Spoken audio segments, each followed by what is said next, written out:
வருவாய்த்துறை சங்கங்களின் கூட்டமைப்பு சார்பில் 9 அம்ச கோரிக்கையை வலியுறுத்தி புதுக்கோட்டை மாவட்டம் பழைய பேருந்து நிலையத்தில் சுமார் 500க்கும் மேற்பட்டோர் சாலை மறியல் போராட்டம் நடத்தி வந்தனர். அனைத்து நிலை வருவாய்த்துறை அலுவலர்களுக்கும் உழைப்பிற்கேற்ற மேம்படுத்தப்பட்ட ஊதியம் வழங்க வேண்டும் உள்ளிட்ட 9 அம்ச கோரிக்கைகளை வலியுறுத்தி இந்த ஆர்ப்பாட்டம் நடத்தி வருகின்றனர்.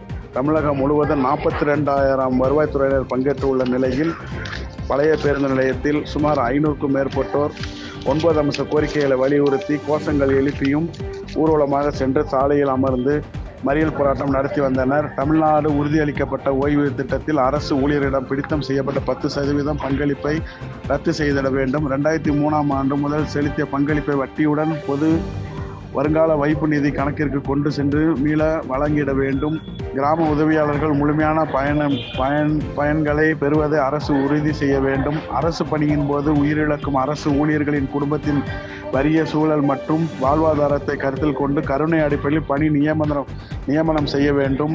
பொதுமக்களுக்கான பணியை சிறப்பாக மேற்கொள்ள வருவாய் மற்றும் பேரிடர் மேலாண்மை துறையில் அனைத்து காலி பணியிடங்களையும் காலமுறை ஊதியத்தில் நிரப்பிட வேண்டும் உள்ளிட்ட 9 அம்ச கோரிக்கைகளை வலியுறுத்தி கோஷங்கள் எழுப்பினர். அதனைத் தொடர்ந்து சுமார் அரை மணி நேரம் சாலையில் அமர்ந்து மறியல் போராட்டம் நடத்தி வந்த நிலையில் காவல்துறையினர் அவர்களை கைது செய்து வேனில் ஏற்றி சேர்ந்து மண்டபத்தில் அழைத்து வைத்தனர்.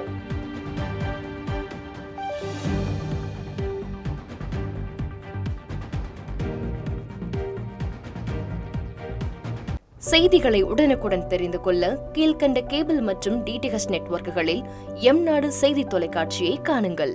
பாதகம் செய்பவரை கண்டால் நாம் பயம் கொள்ளலாகாது பாப்பா. மோதி மிதித்துவிடு பாப்பா, அவர் முகத்தில் உமிழ்ந்துவிடு பாப்பா. அண்மை செய்திகளை உடனுக்குடன் தெரிந்து கொள்ள இணைந்திருங்கள் எம்நாடு தொலைக்காட்சியுடன்.